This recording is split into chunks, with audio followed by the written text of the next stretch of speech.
What's up guys, welcome back to the channel, and today we're going over the full ab wheel rollout and ways you can progress it.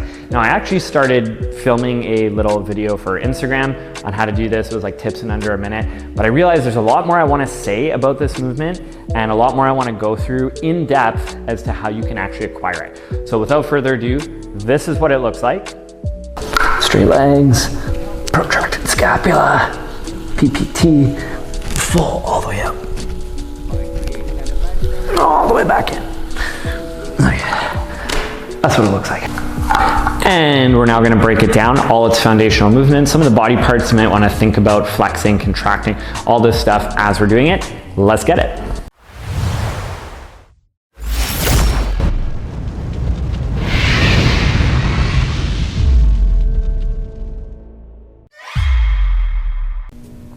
Okay guys, a couple of foundational concepts that will follow us throughout this movement. A, we have posterior pelvic tilt, and B, we have scapular protraction.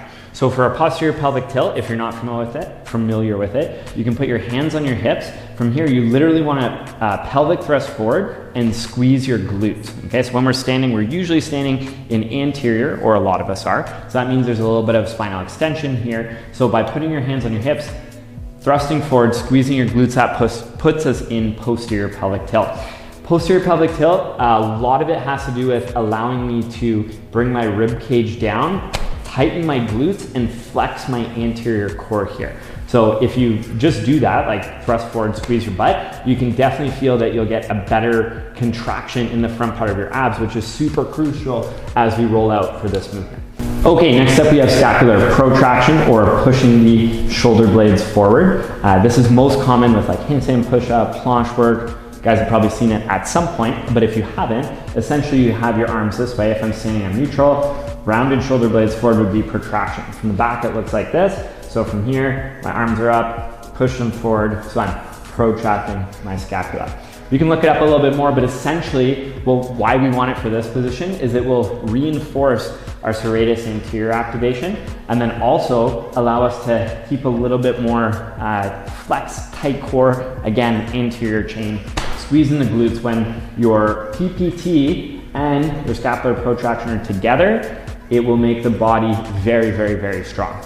It'll be more clear when we do the long lever plank and also the partial rollouts. Let's go do that. Okay, speaking of the long lever plank, before we even grab the ab wheel rollout, we want to make sure we're familiar with what the heck that is. So in your regular plank, you would be here, okay, and like let's say elbow plank. Now from here, my spine right now is actually just neutral or slightly extended, and my shoulder blades are also neutral. I want to protract or push the ground away, tuck my butt in, right? So now you can see I have a little bit more rounded shoulder blades, probably see my lat a little bit more. And from here, with that PPT, my plank becomes way harder. Now the long lever plank is backing those toes up as far as I possibly can and accumulating time in this position. Not here, but protracted and with posterior pelvic tilt. This is not super easy. Okay, so you now know posterior pelvic tilt, you now know protraction, you now know about your long lever plank. What if you try the long lever plank and you're like, what the heck, I actually can't even do that? Can you even progress to the ab wheel rollout? Yes and no. So I would definitely recommend that you acquire the long lever plank at least for like 20-30 seconds, because there is a slight amount of endurance involved in the ab wheel rollout because you are holding that time under tension. It's not like you're doing one rep and it takes like 1 second. I mean, unless you're super quick with it, usually it's going to take a couple of seconds to get out, a couple of seconds to get back in. And that lever, as it increases, is just making it harder and harder and harder as time goes on. So you want to make sure that you have in your long lever plank a lot of time accumulated. That's not to say that you can't start training the specificity of your ab wheel rollout. So I would probably start to acquire them simultaneously.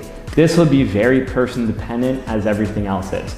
How much long lever plank do you need? How much ab wheel rollouts, variations do you need? You're gonna have to experiment a little bit. But I would definitely start, if you haven't tried the long lever plank, start there, start accumulating at least 20 to 30 seconds for like 4 sets. That would be a really good thing to start with. I've seen a lot of good things come out of that from students who started there.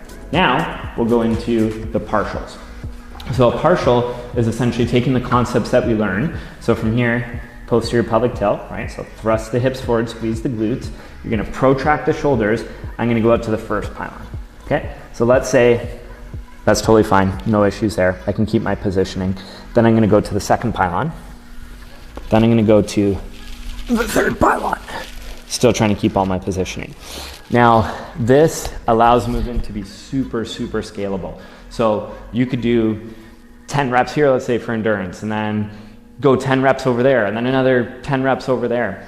And then you could play with it. So you might be able to go like 1 and 2 and 3. So the methods of progression with doing partials here are pretty much infinite, and you can get quite creative with it.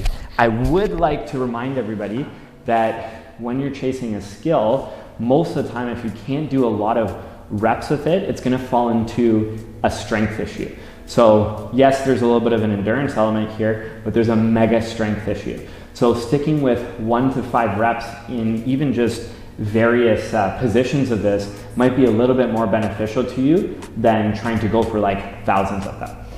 There's many different ways to break this down. Typically with students, what I'll do is acquire that 20 to 30 seconds for the long lever plank.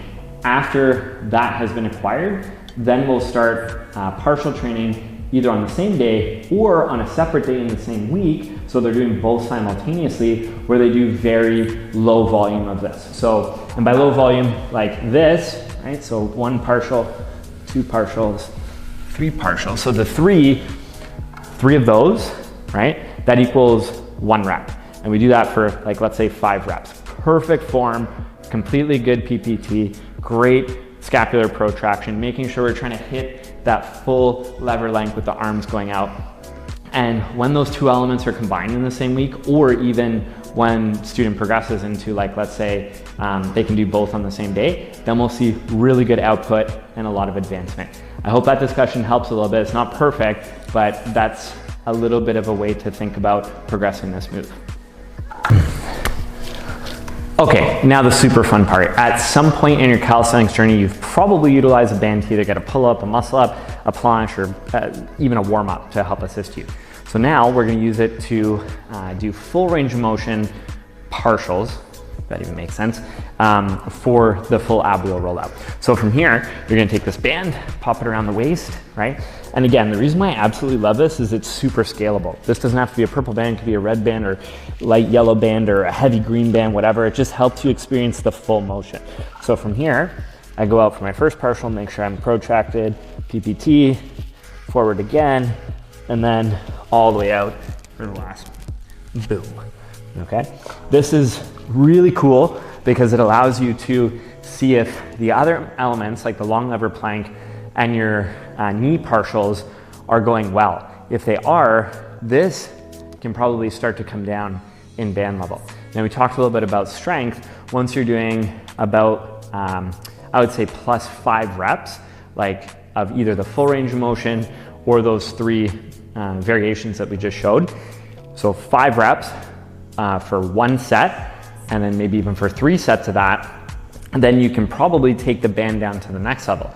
And then you start trying to acquire 3 sets of 5 reps with the next band, and then the next band, and the next band, until you have a very, very light band and you're almost doing, let's say, 1 set of partials body weight, full from a standing position, and then the other set, or the other 2 sets or 3 sets are done with your band.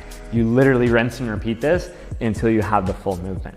Okay, one more movement I want to note here that might help out in your journey is the Lalane push-up or Lalande push-up. I'm honestly never sure how to pronounce that. But what it is essentially you're going to go on out into, like, let's say a full sphinx here, okay? And I push up, again, not trying to extend the back, trying to keep that PPT protraction, and push up through here. Okay, as you can see, doing reps here, that is pretty much like the full position of your ab wheel rollout. So definitely a worthwhile, potentially main exercise or supplementary exercise.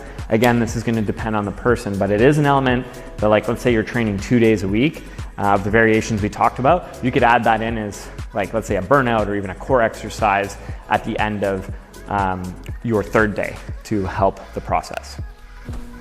Okay, last thing I want to talk about is, which I probably should have talked about in the beginning, is why do we even want to do this movement? So A, is super cool. B, it's a great challenge for anti-extension.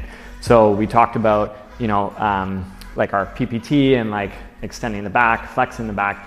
Anti-extension is essentially the ability to withstand your spine going like this, like curving or extending, right? So the ability to keep the anterior core nice and tight, anti-extension. And I'm sure there's a better definition I'll put up on the screen here. But that's essentially what we want to do. So anti-extension, super good movement to have. And if you notice, all of your calisthenic skills, most of the time will have an element of anti-extension. So could this potentially help? I think so. Okay, thanks for watching, guys. That was actually a little bit in-depth tutorial. I don't think I put one up like that in a while. Anyways, if you want to hear a little bit more in-depth tutorials on other movements, let me know. Like, share, comment, subscribe. You know the drill. Thanks so much for the support. Remember, the beautiful thing about learning is nobody can take it away from you. We'll see you in the next one. Let's go.